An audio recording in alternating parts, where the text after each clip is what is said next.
Just to make clear, my responsibility only extends to the community colleges. In the House of Representatives. Let me introduce our featured speaker, and I know a person that many of us are familiar with his work.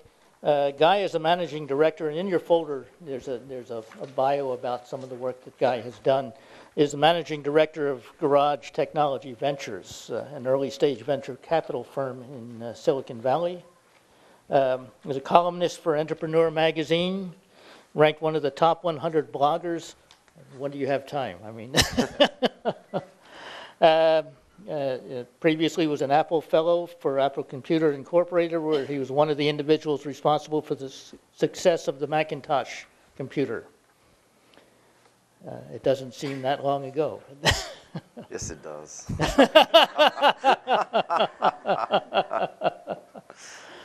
Let me see, just to summarize, most importantly, he's a graduate of Iolani High School. That's not in the materials. Is a graduate of Stanford University, has an MBA from UCLA, and an honorary doctorate from Babson College. So with that being said, let me bring to the fore Mr. Guy Kawasaki. Thank you. Thank you very much. Also, thank you for bringing my my PowerPoint up, because I try not to touch a Windows machine unless I have to.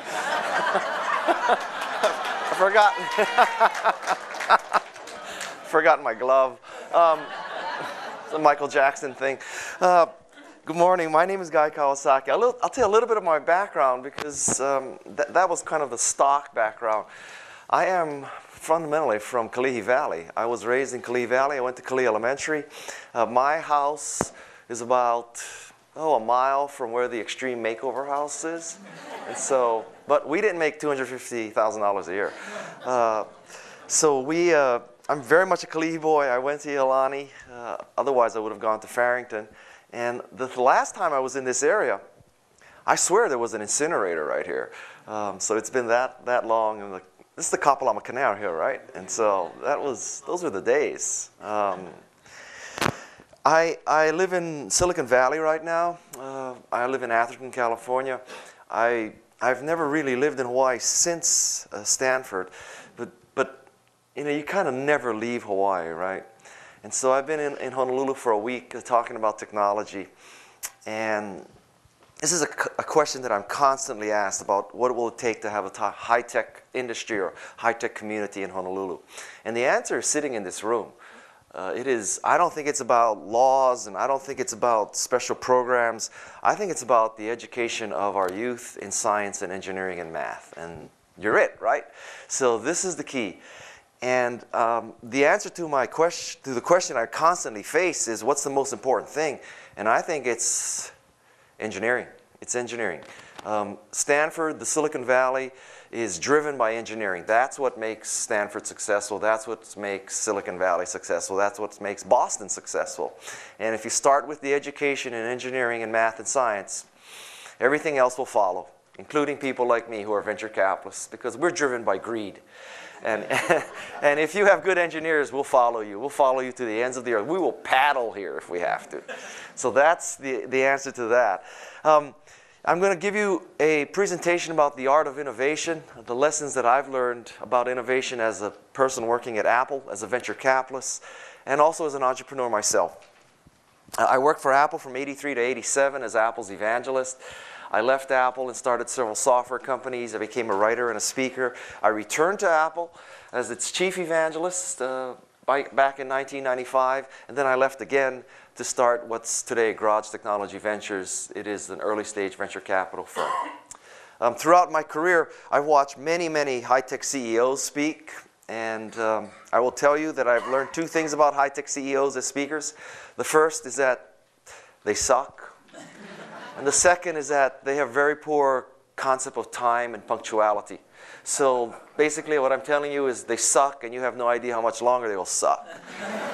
And so I adopted the top 10 format for my speeches, so that in case you think I suck when I'm on number 5, you know I'm halfway done. So let me give you the top 10 lessons that I've learned about the art of innovation. The first thing that I learned about innovation, and something I hope that you communicate to all your students and all your constituencies is that great innovation is driven by the desire to make meaning. It is to change the world.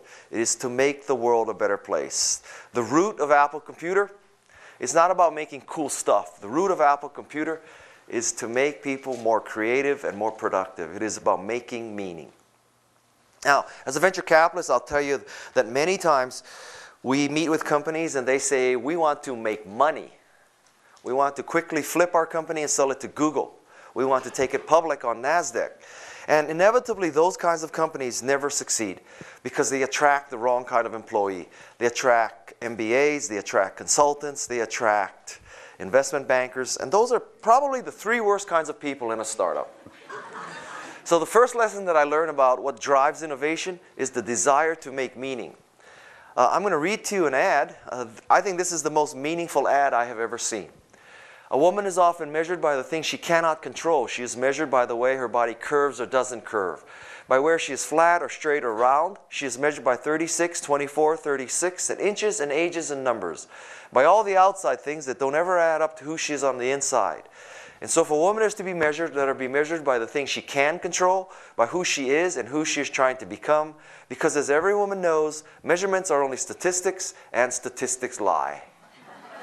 Okay? So, let's pretend that I'm the vice president of marketing of Nike. This is a Nike ad. I'll pick you. You are my prospective customer. You, turn around. so my question, and work with me here. My question to you is, do you have $100? Right now? Well, yeah. Within a reasonable time period. Okay, yes. So I say as the VP of marketing of Nike, if you give me your $100, I'll give you 2 pieces of cotton, leather, and rubber manufactured under somewhat suspect conditions in the Far East. Now, it's not quite the Nike pitch, right? So Nike has made 2 pieces of cotton, leather, and rubber stand for efficacy and power and innovation and liberation and all the good stuff.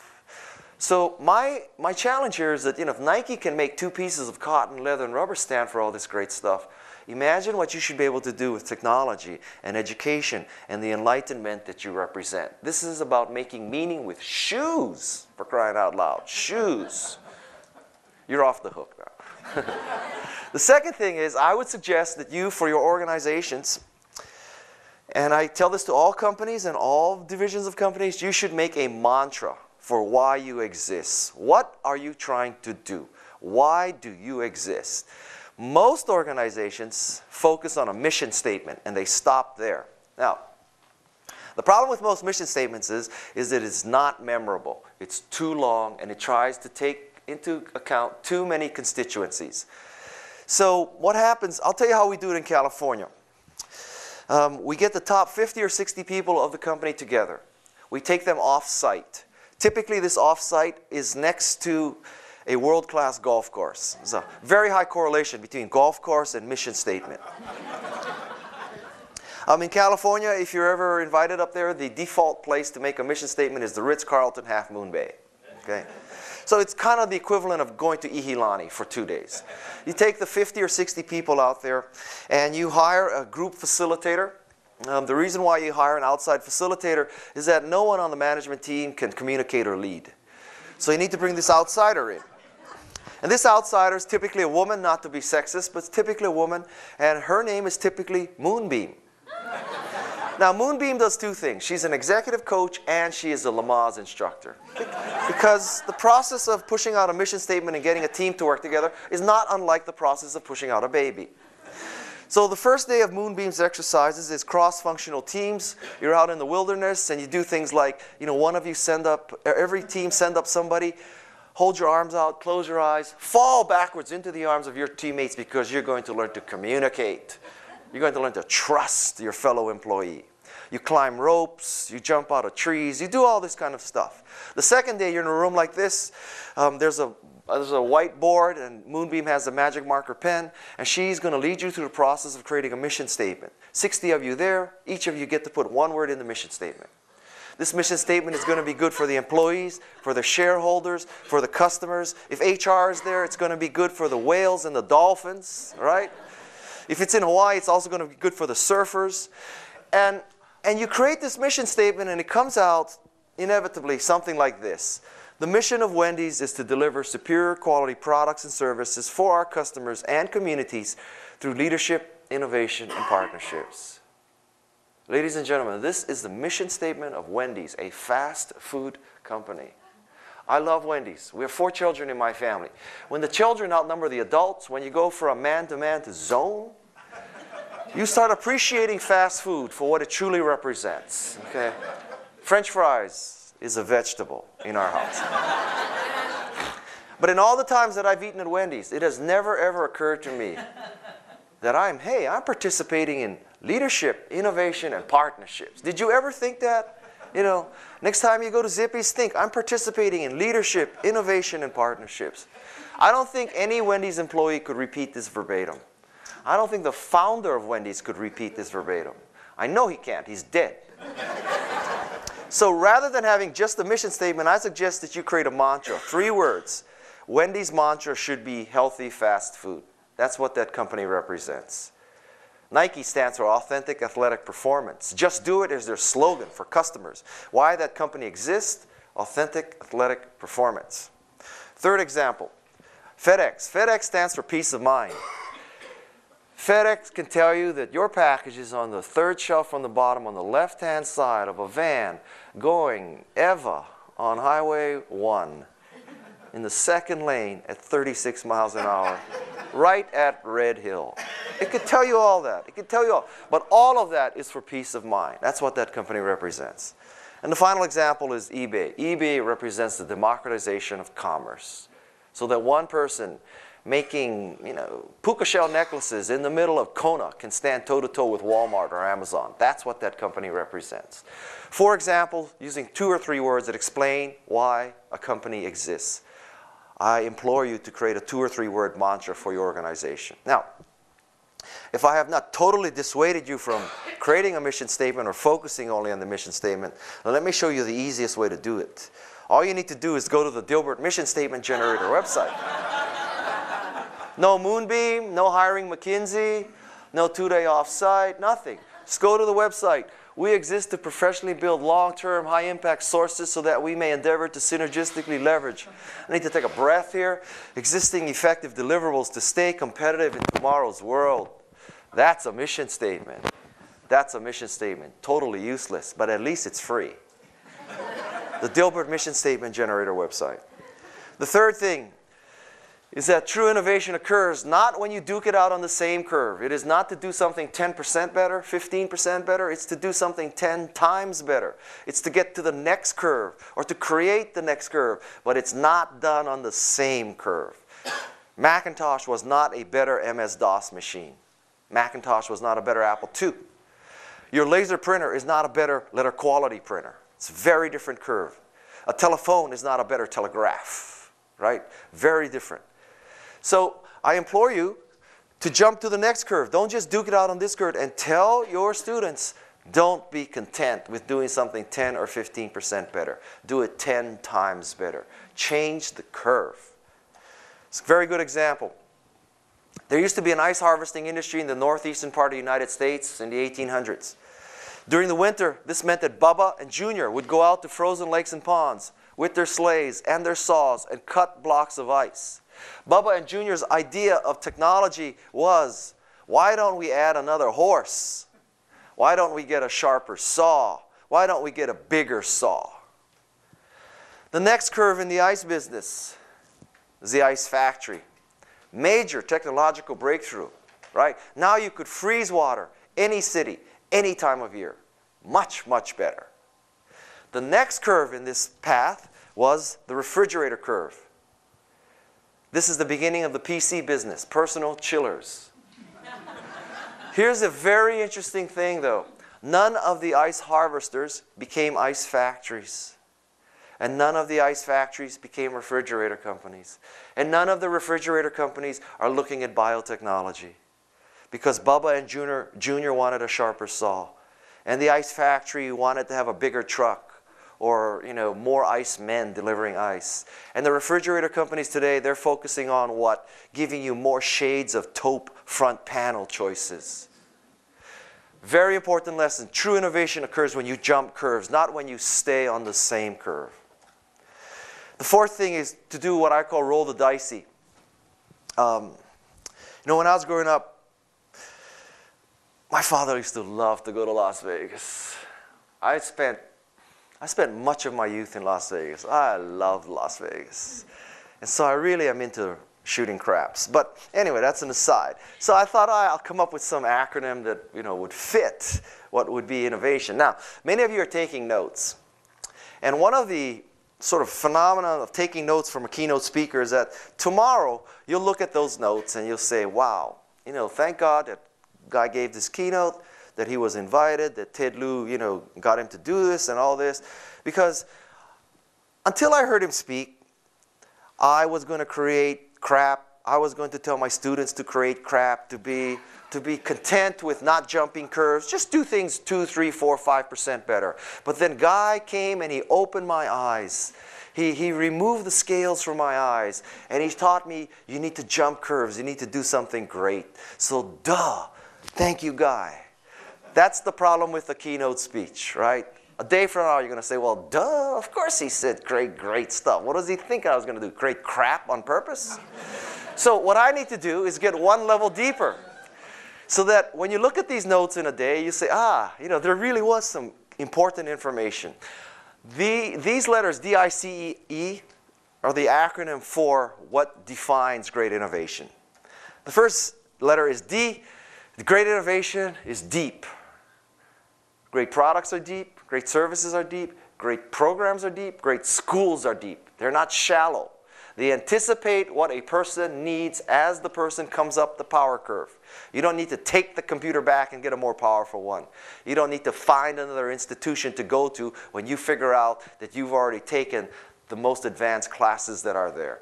Great products are deep. This is a picture of what I consider a deep product. This is a sandal made by Reef. Every sandal in the world serves primarily one purpose, protecting your feet. This sandal is twice as deep because this sandal at the midsole area has a metal clip, and that metal clip's purpose is to open beer bottles. No other sandal has that kind of functionality. This is the latest version of this sandal. This is a dram. This sandal made by Reef has a little 3-ounce container at the midsole area. So if you really wanted to prepare for your day, you load that dram up with rum so that during the day you just buy a Coke and you pour the rum into the Coke. Right? This is a very deep sandal also. The I stands for intelligent. Great products, great services, great programs, great curriculum are intelligent. You look at them, you say, wow, somebody was thinking. Somebody's saying, oh, you know, we should teach our students Flash. We should teach our students PHP. We should teach our students Java. Not C++, certainly not Pascal, certainly not COBOL. We need to anticipate what the world needs, not just follow the usual path. This is a Panasonic flashlight. You know, at my house, we have flashlights and we have batteries. We have this disconnect because the batteries that we have don't fit the flashlight because the batteries that we had that fit the flashlight were put in the flashlight and used up and thrown away. So we have batteries and flashlights. Panasonic figured out that many people have this problem, so they created this flashlight, and it takes 3 sizes of batteries. It triples the probability that you will have the battery for your flashlight. C stands for complete. Great products, great services, great curriculum, they are complete. It's the totality of the experience. A Lexus is very complete. It's not just the physical car. It's also what the car represents, the service, the support. Great software is complete. It's not just the download. It's not just the DVD or the CD that you use to install it. It's the documentation, the online support, the path of enhancements to the product. It's all that makes a great product complete. The first E stands for elegance. Great products are elegant. They're very easy to use. This is an iPod Nano. With this wheel, you can control thousands of songs. Most MP3 players, to this day, if you look at them, they have 25 buttons. What most companies do with 25 buttons, Apple does with one wheel. And the second E stands for emotive. Great products, great services, great anythings are emotive. They generate strong emotions. You love them or you hate them, like a Harley-Davidson. You love or hate a Harley-Davidson. You do not feel indifferent to a Harley-Davidson. So, 24 hours from now, when you look at your notes, say, aha, Guy not only told us to jump curves, he gave us the test for whether we are jumping curves. The test is it deep? Is it intelligent? Is it complete? Is it elegant? And is it emotive? DICEE. Roll the DICEE. The fifth thing is stolen by Bobby McFerrin. Bobby McFerrin said, don't worry, be happy. I say, don't worry, be crappy. This means that when you have great innovation, usually the first version of your innovation, the first 1.0 of a revolution has elements of crappiness to it. Okay? I'm not saying be crappy totally. I'm saying if you do something that's 10 times better, that has jumped curves, there will be elements of crappiness to it. If you wait for the perfect world, you will never ship. This is a Macintosh 128K, the first Macintosh that shipped. Believe it or not, we sold this computer for $2,500 with 128K of RAM. You couldn't even put a font in that today, right? So I look at this computer now, it's 30 some odd years, and I can say, wow, what a revolutionary computer we shipped, but man, it had elements of crappiness to it. Thanks to my efforts, there was no software. There was also no hard disk, which is okay, because if you have no software, what would you copy? Nothing to copy. There's no slots, no color. It was a piece of crap, but it was a revolutionary piece of crap. And if we had waited for chips to be cheap enough and fast enough and slots and color and Ethernet and wireless and laser printers, we would have never shipped. So the way it works in technology, and you might as well know this now, I don't know if you should tell your students yet, but the way it works in technology is we ship and then we test. Okay? That's how it works. You ship and then you test. Hopefully none of you are teaching life sciences, but ship and then test. The sixth thing is to not be afraid of polarizing people. When you innovate, you will polarize people. Many people try to ship the ultimate product that is good for everybody, every gender, every age, every socioeconomic background, every geographic location. And if you strive for this perfect product, you will, without question, ship mediocrity. So, I'm not saying you should intentionally piss people off, but I am telling you that if you do something great, there will be some people who won't like it. Hopefully, there are also some people who really love it. The worst case is if nobody cares. That's the worst case. This is a picture of a Toyota Scion XB. When you look at this car, you can have one of two reactions. Let's say you're 19, 20, 21, 22. You have a surfboard and a golden retriever. Life is good. You look at that car, you say, cool design, perfect for my dog, perfect for my surfboard. Life is good. I'm 53 years old. I have 4 children. I look at this car and I say, you know, Toyota, I don't understand something. With all the money that you have, why did you hire someone who had to have been fired from Volvo to design this car? Because speaking of ice, this is a rolling refrigerator. The point here is that if Toyota had tried to design a car that appeals to a 53-year-old with 4 children and a 22-year-old with 1 dog and a surfboard, it would have created mediocrity. Pick one. Pick one. The seventh thing that I learned is stolen from Chairman Mao, although I failed to see how he implemented. This is to let 100 flowers blossom. And this is a lesson that I learned for sure at Apple. For sure at Apple, I learned that, you know, when you ship something, because we're all highly educated, you think, oh man, we have this marketing down perfect. We know exactly who's going to buy this product. We know exactly why they're going to buy this product. We know exactly how they're going to use it. We know this target market. We have got that wired. And lo and behold, life is a messy business. And you ship this product, you ship this curriculum, this service, and holy moly, it's people you never anticipated. They're the ones coming to your schools. They're the ones that are buying Macintoshes. They're the ones that are using the software or the website. And many people freak out when this happens. My God, the wrong people are buying our products in large quantities. You know, call up Moonbeam. We need another offsite at the Ihilani.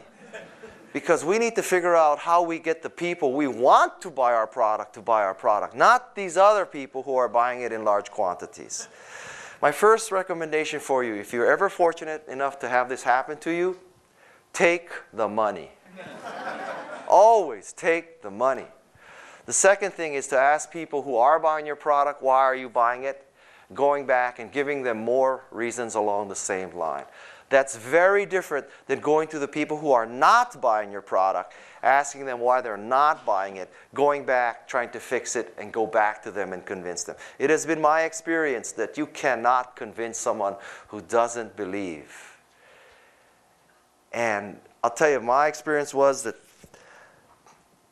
the hardest person in the world to sell a Macintosh to was someone who worshipped the false god of MS-DOS. And the easiest person to sell a Macintosh to is someone who had never used a personal computer before. You know, I focus on believers. I focus on agnostics. I do not care about atheists. They're too hard to convert.